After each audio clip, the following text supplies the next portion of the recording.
I've got a little bit of a different take on some of the things that I've taught or shared on this podcast. Now, there've been after podcast after podcast episode on the Inner Wealth podcast where I said you can have anything you want in this world. And you know what? I've got to reframe. I lied. That's not true. You can't have anything you want. You can have anything that your heart desires, but you can't have anything you want. In this episode, I want to take some time to reframe from having anything you want to having what your heart desires. And I want to help you understand how true that is, and then the process, I guess, for having that come to fruition. And these are recent revelations for me, recent things that I've been unpacking and diving into. And we were in Cabo. My wife and I were in Cabo last week. And when I'm just like kind of hanging out, and I hang out a lot, I contemplate life. I contemplate the experience of life. It's like with existential, I have existential thoughts. It's like, what is this existence about? What is life about? What's the purpose? How do we navigate this life? I get very philosophical and I get very deep. And that's the kind of the contemplation that lights my soul on fire. I love that level of contemplation. And then what I do is I have all these creative outlets. And, I had the Inner Wealth podcast, and I have a new book coming out on August 19th. It's called Inner World, Outer World.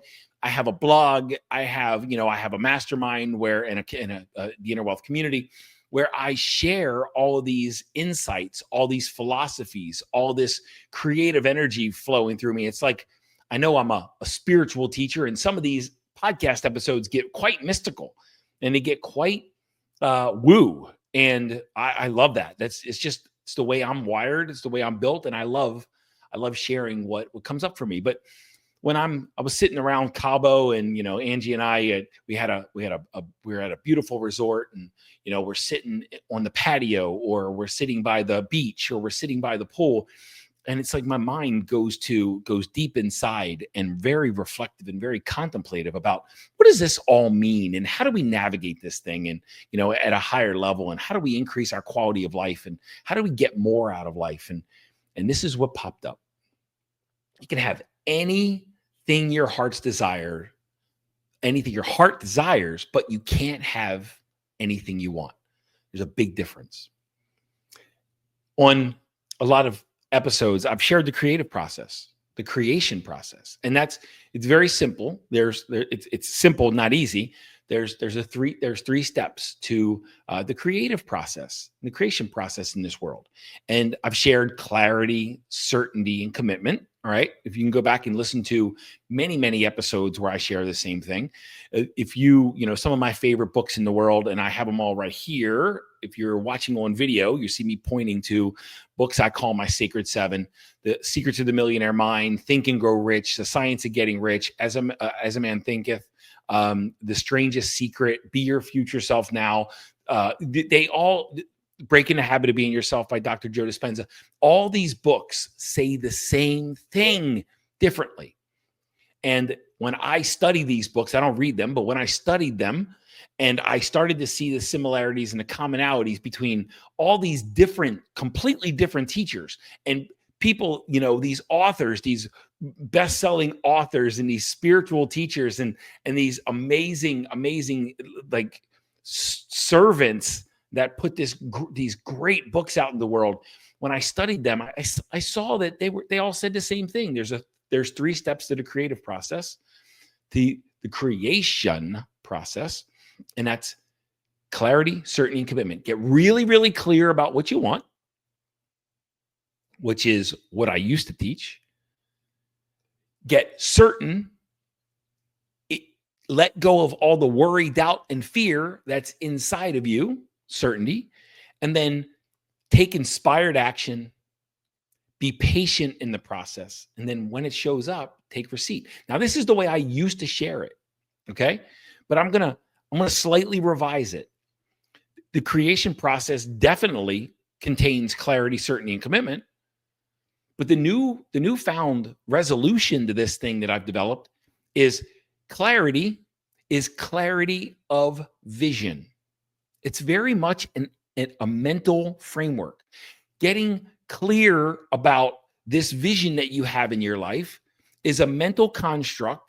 And until you're clear about what it is that you're looking to create, until you're clear about what it is you're looking to experience, then it's going to remain elusive, because the number one reason people don't have their vision is because they don't have a vision. And I would say it, the reason that people don't have what they want is because they don't know what they want. And that's very much a mental construct. The first step in the creation process is clarity of vision. Get clear about what it is you're looking to create and experience in this world. The second step, and I would say it normally, and I probably still will in the future, but for the sake of this episode, is get certain in your body. And it's one of the reasons people don't have this thing that they vision is, in some cases, the second most powerful reason is because they don't feel it's available to them. They're filled with worry, they're filled with doubt, they're filled with fear, they're filled with all these things. And this is all what I like to refer to as uncertainty. They've got all these mixed signals that are going through their body, all these emotions that are going through that are telling them that they can't have it. It's not available. They're not good enough. They're not talented enough. And this is all like central nervous system stuff. Your body contains samskaras, and it's all these worries, doubts, and fears that are derived from your samskaras, from all the pain and all the trauma and all the past experiences that they get in the way. And they're stray arrows inside of you, and they show up to convince you that you can't have it, or that you won't have it, or you're not good enough. And I like to call this uncertainty. So the second step is to become certain that you can have anything you want. The new way that I want to reframe that is certainty of heart. So first step is clarity of vision. Second step is certainty of heart. So this certainty is not just mental certainty, it's emotional certainty. It's that feeling like you already have it. In all these books, I'm pointing to them on the video. You can see it. On the audio, you can, obviously. But you've got this feeling that you already have it, that it's fully available. Your emotions are telling you that no, not only is it available, that it's not an if, it's a when, and that as long as you remain committed, that you will experience this thing that is your vision, that this vision is inside of you, and it's just a matter of experiencing the vision that's inside of you in the external world. But clarity of vision gives you the picture of what it is you're looking to create. And certainty of heart is the emotional fuel that tells you that it's already a done deal, and you just have to go out and maybe take some inspired action to receive exactly what you want. And that's the last step. It's commitment to receive. It's continuing to stay in the game, continuing to take inspired action, continuing to be patient, continuing to allow life to rearrange itself so that you can experience anything you want.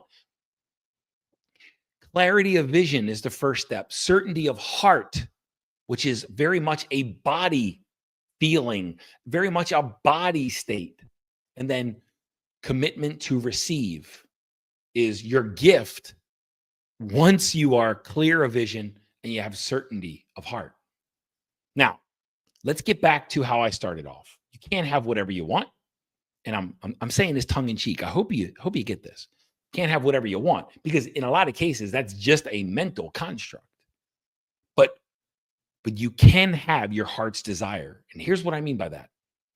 When your mind is clear about the vision that you're looking to create, and your heart is certain that you can create and experience whatever it is that you want when your mind and your heart, mind and body are working together. Then you can have anything your heart desires. Your mind and your heart must be working together in lockstep, synced in a singular direction. And as you move forward in that singular direction, it's not an if, it's a when you receive, and you will receive. This this is this is the process that I've used to transform my entire life, to move from and shift from a corporate executive that was freaking absolutely depleted to an entrepreneur, to a steward, to a spiritual teacher, to having 210 episodes on a podcast, to being a multi-time author, to having a mastermind, to speaking to large audiences. This was just continuing to get clear about this vision that I had in my mind, let go of the worry, doubt, and fear to attain a level of certainty of heart, this body yes that says not if I will have it, but when, and then remain committed to it while life rearranges itself and helps bring things, these opportunities that will continue to be breadcrumbs and leave a breadcrumb trail so that you can eventually receive exactly what you want. The problem that I see in a lot of teachings is, in a lot of cases, people are talking about mindset and the power of mindset. And mindset is powerful. Don't get me wrong. Mindset is powerful. But it's heartset. It's certainty of heart that locks somebody in to their vision and creating their vision. And sometimes we lose sight of this. You've got hustle and grind teachers that are telling you that somebody's riddled with doubt, riddled with fear. Somebody's not really clear about what they're looking to create. And they're like, just work harder, just more effort, more effort, more effort. But there's a difference between effort and struggle. And effort's required, inspired action, of course. But if someone's not clear, doesn't have clarity of vision, and someone's not certain in their heart, certain in their body, then that effort is actually struggle, because struggle is effort laced with and fueled by negative emotion. And some of this emotion is probably fear and anxiety and scarcity and just fear of being bankrupt or fear of failing and all this negative riddled emotion that turns effort into struggle. And this process, this creation process of clarity of vision, of certainty of heart, commitment to receive, it doesn't absolve someone of effort, but what it does is it makes that effort inspired effort, energized effort, passionate effort, confident effort, certain effort, committed effort, not just effort to see if you can create your vision, but effort to see your vision come to reality and realization. These 7 books, and I'm pointing to them again, if you can see it, if you can't see it, you can hear it. These 7 books all say the same thing. And in my opinion, and from my perspective, when I read them, none of them say you need to lose yourself in the process. None of them say you need to overexert yourself. None of them say you need to stress yourself out. None of them say that you need to break yourself. None of them say that you need to sacrifice in one area of your life in order to achieve in another. None of them say that you need to feel all this negative emotion and be fueled by negativity on the path to realizing the dream that's inside of you. But they all do say, in some way, shape, or form, that the way to create and recognize your heart's desire is clarity of vision, certainty of heart, and a commitment to receive. Now, I've been working on something lately, and I My new book, Inner World, Outer World, comes out on August 19th. It also just happens to be my birthday.